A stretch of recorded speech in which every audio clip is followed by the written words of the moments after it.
Have you ever wondered how a powerful AI like Claude or ChatGPT could actually do things for you?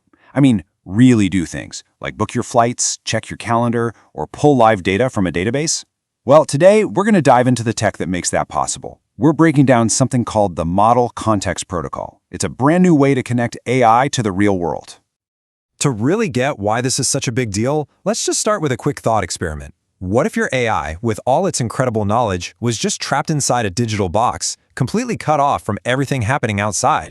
Because honestly, that's pretty much the problem we have right now. These large language models are trained on these huge but totally static data sets. They're like brilliant brains floating in a jar. They know a ton of stuff, but they can't see what's happening right now. They can't access your personal calendar or your company's latest sales data. Any live information is off limits. And this walled garden really limits what they can do for us in the moment. So how do we break the AI out of the box? Well, the answer might be a new open protocol from Anthropic called MCP, and you can think of it as a kind of universal bridge. So what is it exactly? MCP, which stands for Model Context Protocol, is basically a standardized and secure set of rules. It lets AI models talk to the outside world. Things like tools, APIs, and live data sources. It's like a common language that allows any AI to connect with any tool. And this is the main idea to hold on to right here. The simplest way to think about MCP is as a universal bridge. On one side, you've got the AI model in its own little isolated world. And on the other side, you have the entire universe of real-time data and tools. MCP is the thing that finally connects them. Okay, so if it's a bridge, how's it built? Let's take a quick look at the anatomy of MCP and see what makes it tick. It's actually surprisingly straightforward. So, this bridge is built with 4 main parts that all work in order. It starts with the host, which is where the AI actually lives. That then connects to a client, which passes the message along to a server. And that server is what ultimately goes out and talks to the data sources. So information flows in a really clear path across these 4 parts. Let's break down what each of these do. The host, that's the front-end app you're actually talking to, like Claude or ChatGPT. The client, that acts as an internal translator. It takes the AI's request and sends it on its way.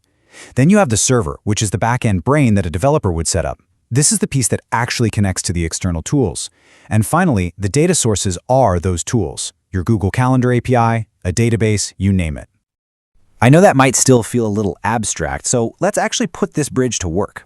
We'll walk through a simple, real-world example just to see how a request travels across all 4 of those components. It all starts with a simple request from you, in plain English. You ask the AI something it couldn't possibly know on its own, like, show me my meetings for tomorrow. Okay, step 1, the MCP host. Let's just say it's the Claude app. It gets your request. It understands what you're asking for, but it also knows it doesn't have access to your personal calendar. So, the internal MCP client takes that request, translates it into the right format for the protocol, and sends it across the bridge to the MCP server that's been set up to handle calendar stuff. Now, here is the key step.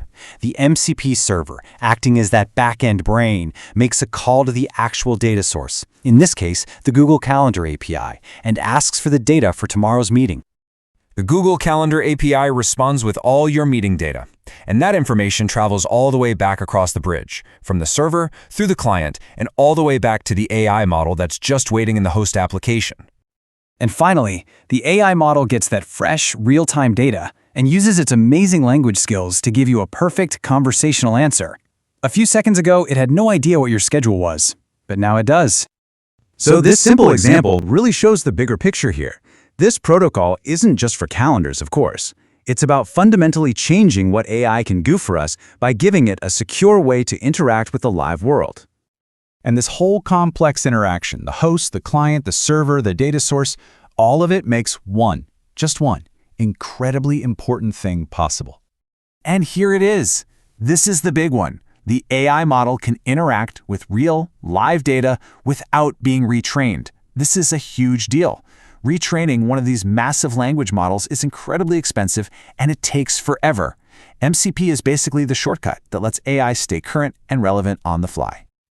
So let's just sum it up. MCP gives us a bridge for AI that is standardized, which creates a common language for all tools and models. It's secure, making sure communication is safe. It's efficient, because you avoid that crazy expensive retraining, and it's incredibly flexible, letting you connect to pretty much any database, file system, or API you can think of. You know, this technology really does open up a whole new frontier for what's possible, and it leaves us with a really fascinating question to think about. Now that this bridge exists, what's the very first tool, the first piece of your world that you would connect to an AI?